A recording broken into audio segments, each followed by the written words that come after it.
Unjustly fire me? Let me make you go bankrupt real quick. Posted by In The Hague. I was told to post this here, so here we go. This happened a few years ago, and it still makes me giggle with glee to this day.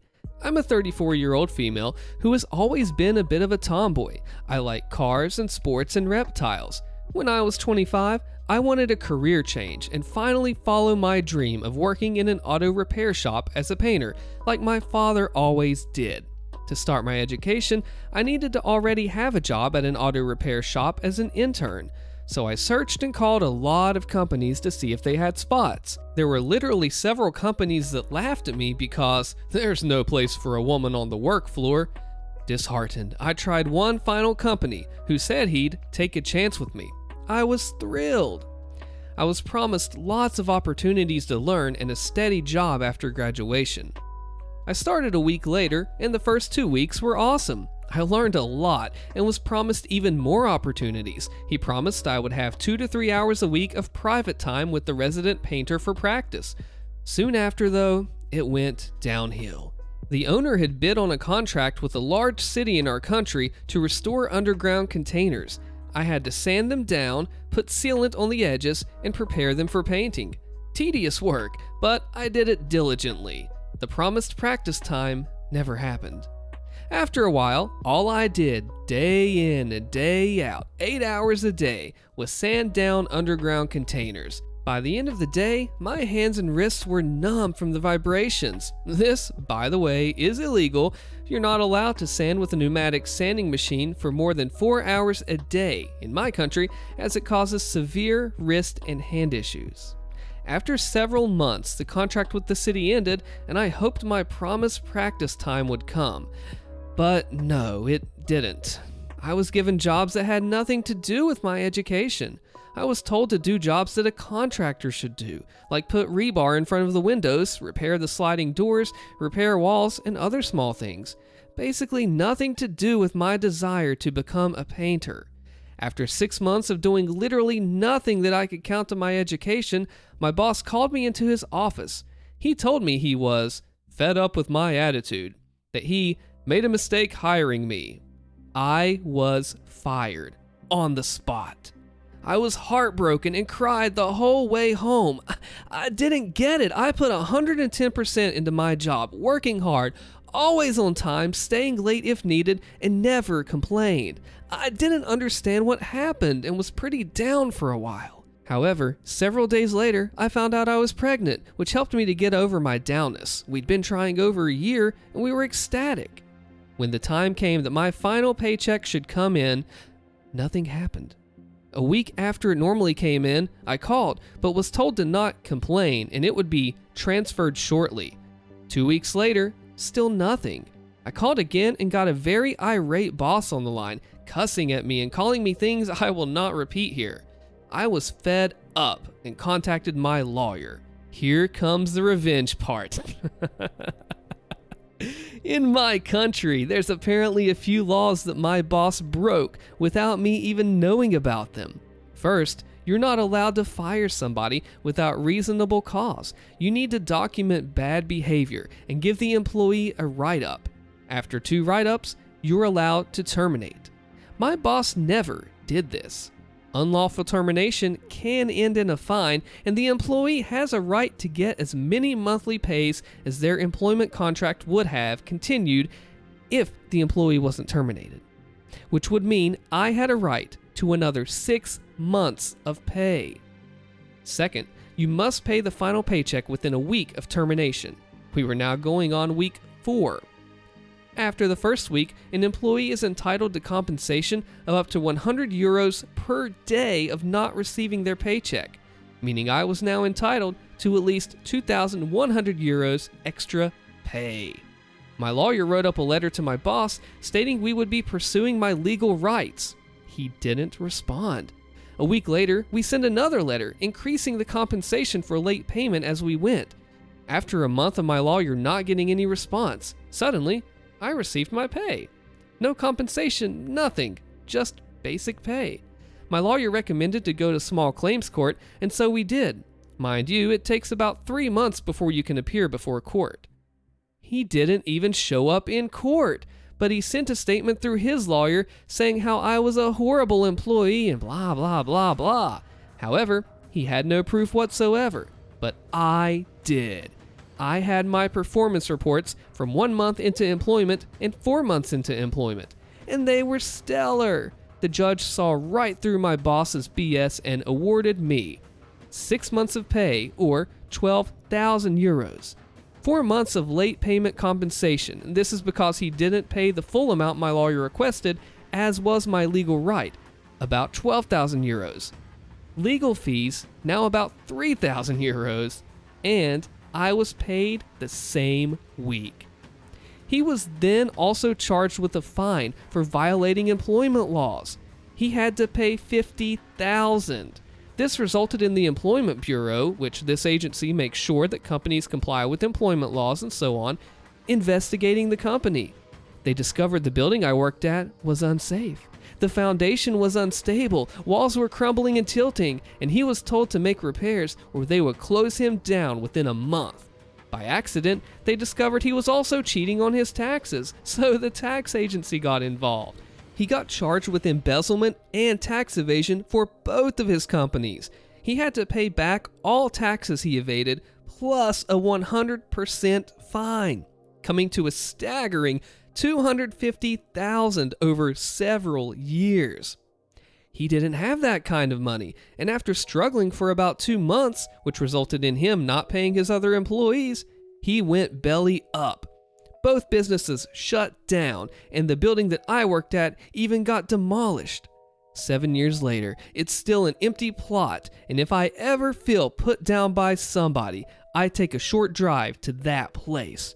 And it reminds me, people will sometimes get what they deserve. The biggest thing about this story that I think is how it was just an honest, innocent little thing. She's just a bad worker, fire her, to he gets nuclear in the whole entire business sense of everything. This is truly nuclear revenge. A lot of money, a lot of punishment. OP, you nailed it. You nailed it. Way to go. Shot up house is the price for screwing with retirement. Posted by Throw Me Away Already. Sorry for the throwaway, but this situation is still within the statute of limitations and goes across state lines in the USA. Names have been changed to protect the parties that need protection and to conform with the rules of Reddit. Cast of characters. Jim, owner of the property. Betty, his wife. Kirsten is the daughter of Jim, me. Tilda is Betty's sister. Larry is Tilda's husband. Sunny is the daughter of Tilda and Larry, and both Larry Jr. and Mike are Larry and Tilda's son. Backstory. Many years ago, in rural Appalachia in coal country, lived a cluster of families on a holler. Jim and Betty owned a mobile home and had their daughter Kirsten with them. This mobile home was 2 bedrooms and 1 bathroom, but it was sufficient enough for shelter. During the mid-1980s, a recession hit Appalachia hard, and Jim found work in another part of the country.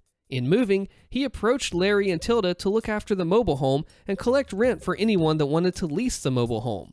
A rent amount was agreed to and would be adjusted for inflation and the cost of living for the area. The money was to be deposited into a savings account, except for the money needed for necessary repairs and receipts kept. Jim and Betty trusted their siblings with this and moved, trusting that this money would be part of their retirement fund. I was privy to these conversations, but did not pay much attention to them at the time. Shortly after leaving Appalachia, a renter was found, and Jim and Betty were glad to know that something was coming about from the land in their home area. Then, Mike moved into the mobile home, and Jim stipulated that the rental agreement did not change, even with his nephew renting the mobile home. After Mike moved out, Sonny moved in and stayed for several years. Betty asked Tilda several times about the rent, knowing Sonny was very unreliable with rent in the past, and was assured that between Section 8 and food stamps, that the rent was being paid on time, and there were no issues. A few repairs had been done, but the receipts were stored in the safe deposit box where the savings account was. Fast forward a few more years, Sonny finally moves out, and there are a few more renters, and then the taxes are not getting paid. The mobile home will not pass for Section 8 any longer. As we, Jim, Betty, and I, have been told that repairs had been made over the years, we find this odd and inquire again to Tilda, who states this was all a misunderstanding. Once again, Betty trusts her sister and is relieved when we get the tax receipt in the mail. This is very important later. Another few years pass and Tilda dies.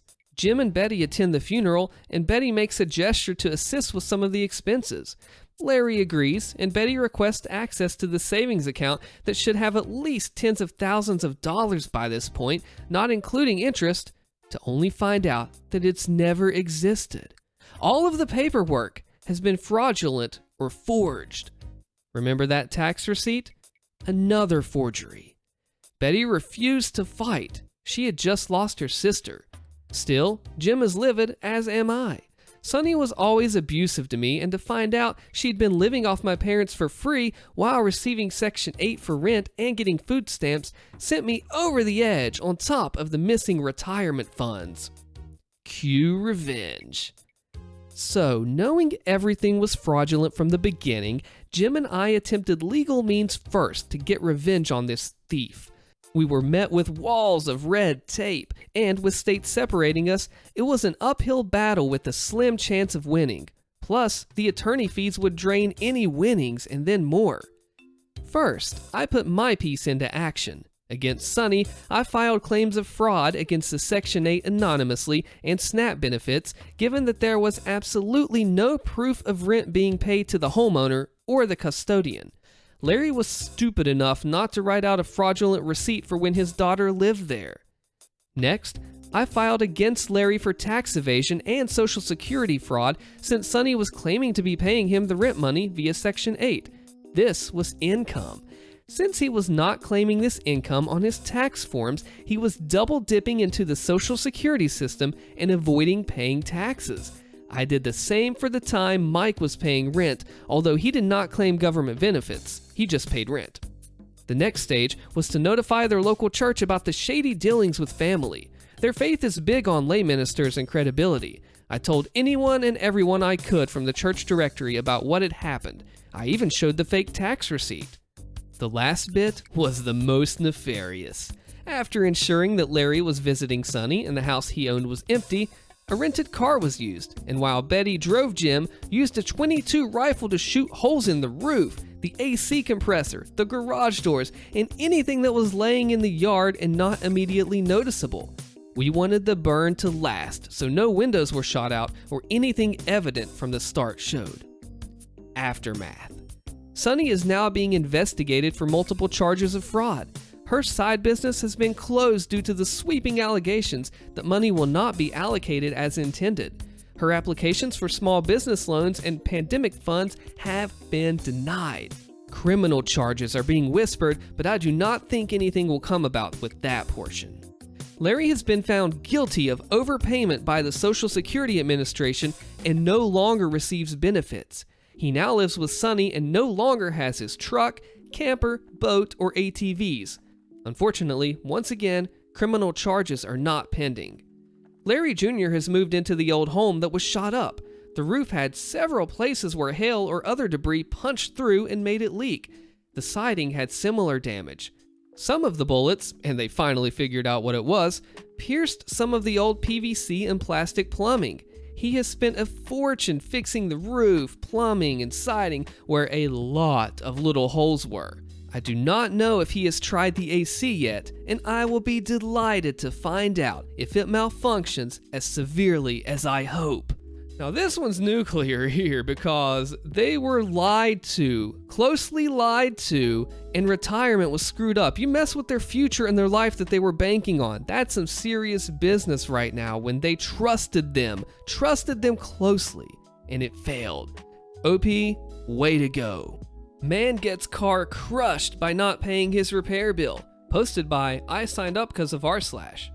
Not my story, but my father's. It took place in the early 2000s. He's a master mechanic who can literally work on any car, foreign or domestic. He's teaching me right now, and it's an honor to learn from him. He's always run his own independent repair shop almost as long as I can remember, and he told me this story recently that just seems perfect for this sub.